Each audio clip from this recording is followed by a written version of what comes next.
welcome back to KhemWithKess. Hopefully you've been enjoying the experience of learning organic chemistry with me.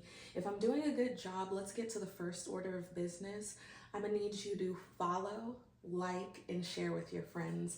Hopefully letting them know that, I really made it simple to learn some orgo. So today we're actually going to talk about infrared spectroscopy. We're gonna actually take it a little bit slow. I'll load up multiple videos about each section, but right now I'm gonna give you the general gist. The infrared spectrum coincides with knowing your functional groups. So I'd probably go back and watch my functional groups video as well, just in case you're shaky on what all your functional groups are. So it's really important to have that foundation down. Then what happens is, this is almost like I am going to get my fingerprint done, and that particular ridge pattern holds my identity and my identity alone, just like my social security number. Well, a spectrum is going to show the identity of a functional group. So I may have multiple functional groups throughout the spectrum, but they're all gonna read in a particular way that will help us narrow down what type of functional group it is, or the multiple functional groups that there can be in one compound. So the idea is, each particular area on the spectrum is important in its own way. It's important to know exactly where each zone is, which I wrote up here at the top for you. We have zones A that goes from 4,000 to 2,500, zone B 2,500 to 2,000, zone C 2,000 to 1,500. That can kind of change depending on your instructor. As well as zone D that goes from 1,500 to 0. Now, the idea for each zone, especially spectra related, you'll be able to recognize an IR spectrum because when you look at the bottom, it always goes from 0 to 4,000. Later on, we'll start learning a lot more other spectrums like HNMR and CNMR. So now let's just generally talk about each zone and what information you can find there, and then we'll start working with actual structures and what's actually presented essentially through the spectrum. So let's go. In zone D, this one we rarely use it, but it's our fingerprint region. So just like I stated earlier, your fingerprint has its own specific unique identity. In this area, this zone D, you will have the specifics to that molecule, every bond, everything that's presented in that picture. We normally don't ask students to read this zone because it can get really technical, but I will tell you later on, there is one functional group that I like to read or tell you about in here, and that is going to be esters. So we'll come back to that a little bit later. So zone D is really none of your business. So go ahead and leave that alone unless I give you an ester. So let's go ahead and go into zone C. Zone C is very specific to a total of 3 different categories of functional groups. So first you'll have your arene, which is an aromatic ring that looks like this. And when it comes to arenes, they're known as benzene as well, but that's the official name for that molecule, which that's not the video for this, but just to give you a little bit foundation. Then you have your double bonds, and your double bond functional group name is alkenes. And those are your C double bond C. And then you have another group.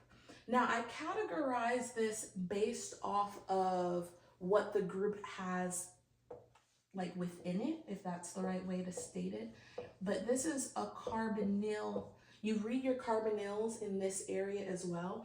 And what a carbonyl is a C double bonded to O. There's also where you can read C double bonded to N and C double bonded to a sulfur, but they're not very prominent as the C double bond O.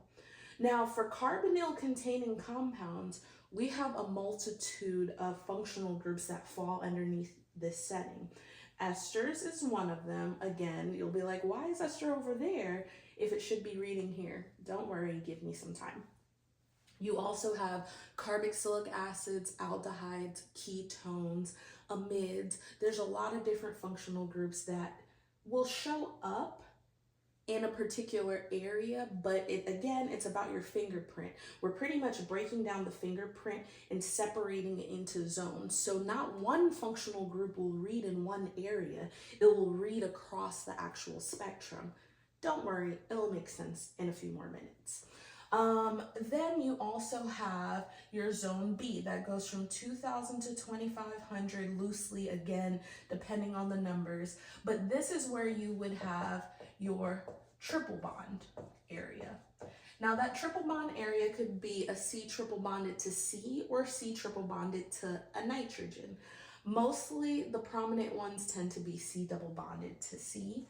So this is what that looks like, and the functional group name for a triple bond is a alkyne.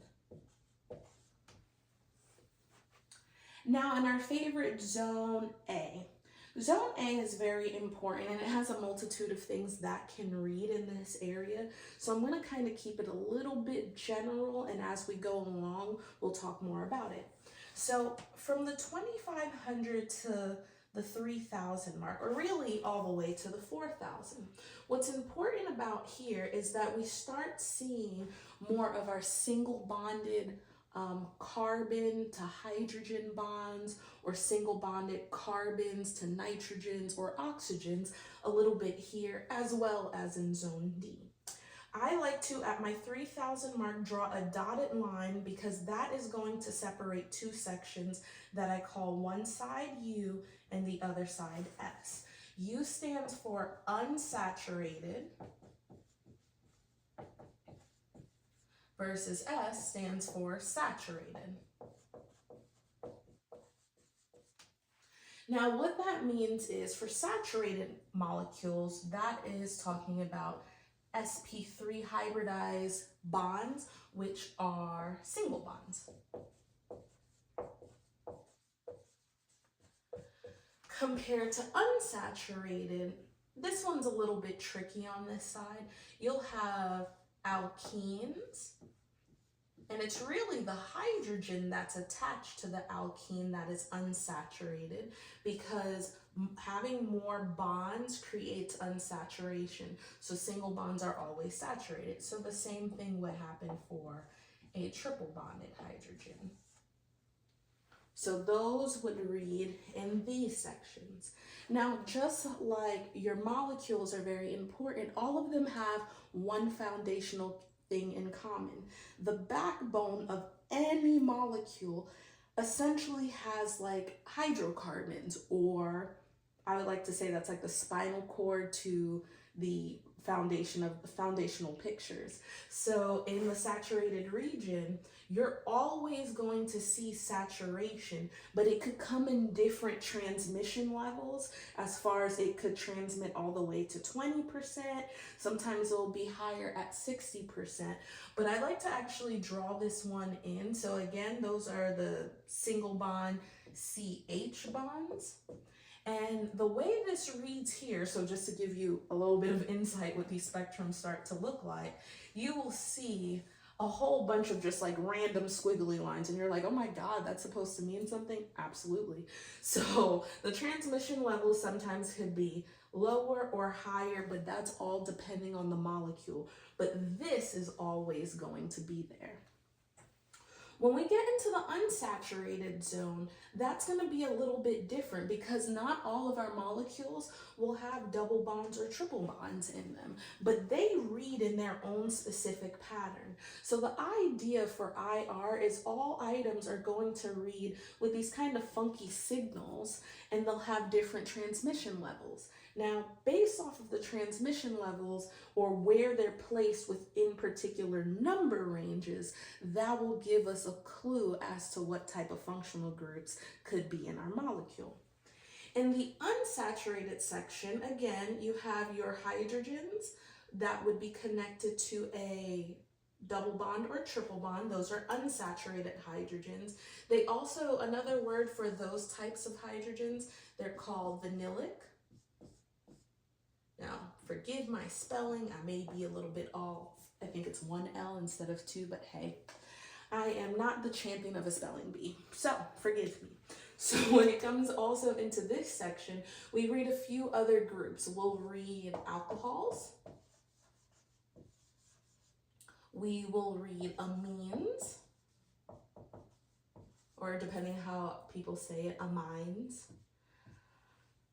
We will read all of our unsaturated items that are here, and we will start to see, I'll leave it as simple as that for right now. As we continue on, we'll start developing more of the functional group's traits and what type of signals that we'll read with them.